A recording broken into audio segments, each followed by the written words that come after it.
मेरा ये मानना है कि हमको आपको कुछ चीजें बहुत गंभीरता से लेनी है, क्योंकि पूरे देश में जो हो रहा है, हमारा देश वर्तमान समय में संकट के दौर से गुजर रहा है और आदरणीय राहुल जी पूरे देश में पैदल चल के, मिल के लोगों से और बहुजन समाज के लोगों से विशेषकर मिल के, खेतों में जाके, ट्रक वालों से मिल के, जूता बनाने वालों से मिल के, उनकी पीड़ा को समझने वाला इस देश में कोई एक नेता है तो वो आपके सांसद हैं जो आपके बीच में है।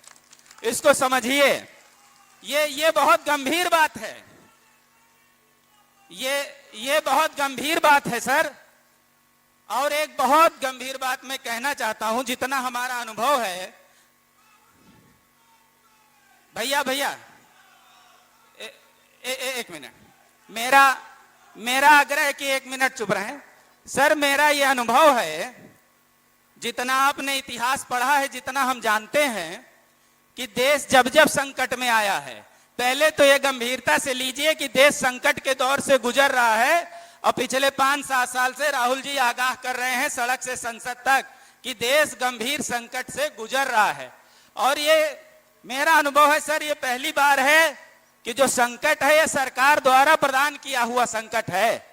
इसको समझने की जरूरत है, भूलिए नहीं। दूसरा, इतिहास बताता है कि देश जब जब संकट में आया है तब तब देश को गांधी ने ही बचाया है। जब देश गुलाम था तो राष्ट्रपिता महात्मा गांधी ने आंदोलन करके अंग्रेजों से मुक्ति दिलाई और हमारे देश को बचाया। देश जब आतंक से जूझ रहा था तो आदरणीय श्रीमती इंदिरा गांधी जी ने अपना सर्वोच्च बलिदान दे के इस देश को बचाने का काम किया। जब दक्षिण में आतंकवाद था तो देश के सबसे उदार हृदय के प्रधानमंत्री आदरणीय राजीव गांधी जी ने अपना सर्वोच्च बलिदान देकर देश को बचाया। और आज देश फिर संकट में है और विश्वास रखिए देश को फिर गांधी ही बचाएंगे, श्री राहुल गांधी बचाएंगे और कोई नहीं बचाएगा। हम लोग सब दिन गांधी के साथ थे, गांधी के साथ हैं, गांधी के साथ रहेंगे। इन्हीं संकल्पों को दोहराते हुए पुनः आप सबका स्वागत, अभिनंदन, वंदन। इतनी संख्या में आप आए, आपका हृदय से अभिनंदन। आदरणीय राहुल जी का पुनः अभिनंदन, स्वागत, बहुत बहुत धन्यवाद। जय हिंद, जय भारत, जय राहुल गांधी। ये संकट सरकार लेकर आई है।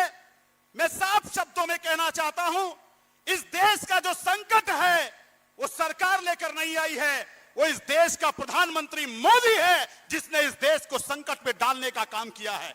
इसलिए मेरे मित्रों, मैं आपसे कहना चाहता हूं, आज जननायक राहुल गांधी जी देश के कोने कोने में जो लड़ाई लड़ रहे हैं, ऐसी ही लड़ाई 1857 में अंग्रेजों के खिलाफ लड़ी गई थी। तब इसी रायबरेली की धरती से और लोदवारी में जन्म लेने वाले वीरा पासी ने केवल जन्म ही नहीं लिया, बल्कि अंग्रेजों से लड़ने के लिए उसने रायबरेली में लड़ाई लड़ी। राणा मेडी माधव को ही अंग्रेजों से छुड़ाने का काम नहीं किया, बल्कि अंग्रेजों से लड़ने का काम इस बाहुबली वीर वीरा पासी ने करने का काम किया। उसकी वीरता के कारण ही रायबरेली के कोने कोने में उसको वीर बहादुर कहा जाता था। और 1857 की लड़ाई लड़ने वाले मेरे मित्रों, मैं आपसे ये कहना चाहता हूं, अंग्रेजों से लड़ने की जरूरत पड़ी तो उन्नाव के गुलाब सिंह लोधी ने लड़ने का काम किया। मेरे मित्रों, अवंतीबाई लोधी ने 1857 की लड़ाई लड़ी है। वीरांगना उदा देवी पासी ने लड़ाई लड़ने का काम किया। और आपके हरदोई में मदारी पासी जब किसानों के लिए लड़ रहे थे तो कोई और नहीं लड़ रहा था, वो मदारी पासी लड़ रहा था। मेरे मित्रों, वो मक्का पासी लड़ रहा था। मेरे मित्रों, मैं आपसे कहना चाहता हूं, झलकारी बाई कोरी 1857 की लड़ने वाली वो बहादुर सेना थी। इसलिए मेरे मित्रों, मैं आपसे कहना चाहता हूं, आज फिर से आपको ये मूर्ति का अनावरण नहीं किया है जननायक राहुल गांधी ने। वो वीर सपूतों और विशेष करके अगर वीरा पासी के तुम वंशज हो और आज तुमको इन अंग्रेजों से लड़ने की जरूरत है तो तुमको वीरा पासी बनना होगा और इस सरकार के खिलाफ आपको लड़ना होगा। क्योंकि इस सरकार, ये भारत की सरकार नहीं है मेरे मित्रों। ये मोदी ने एक ऐसी सरकार चला रही है जिसका कंट्रोल अमेरिका कर रहा है। इसलिए मैं कहना चाहता हूं, इस देश के कोने कोने से हर जाति धर्म के लोगों से कहना चाहता हूं, ये आचार्य महावीर प्रसाद द्विवेदी की धरती है। इसलिए मैं सबसे कहना चाहता हूं,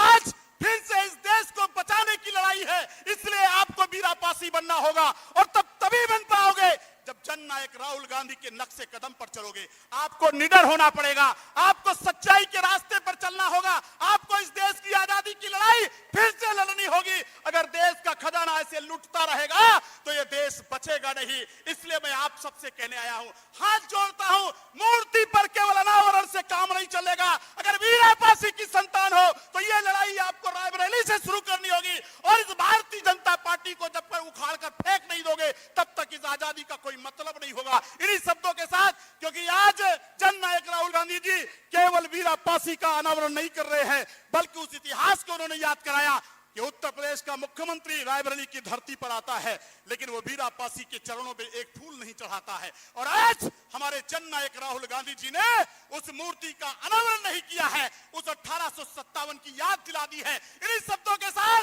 कि आप सब लोग पूरे उत्तर प्रदेश की लड़ाई लड़ोगे और कांग्रेस को उत्तर प्रदेश में सरकार बनाओगे। जब तक सरकार नहीं आएगी हमारे महापुरुषों का सम्मान नहीं मिलेगा, हमारे लोगों को हक और अधिकार नहीं मिलेगा। अगर आप अपने रोजी रोटी और हक अधिकार के लिए लड़ना चाहते हो, अपनी हिस्सेदारी और अपनी भागीदारी लेना चाहते हो तो आपको इस सरकार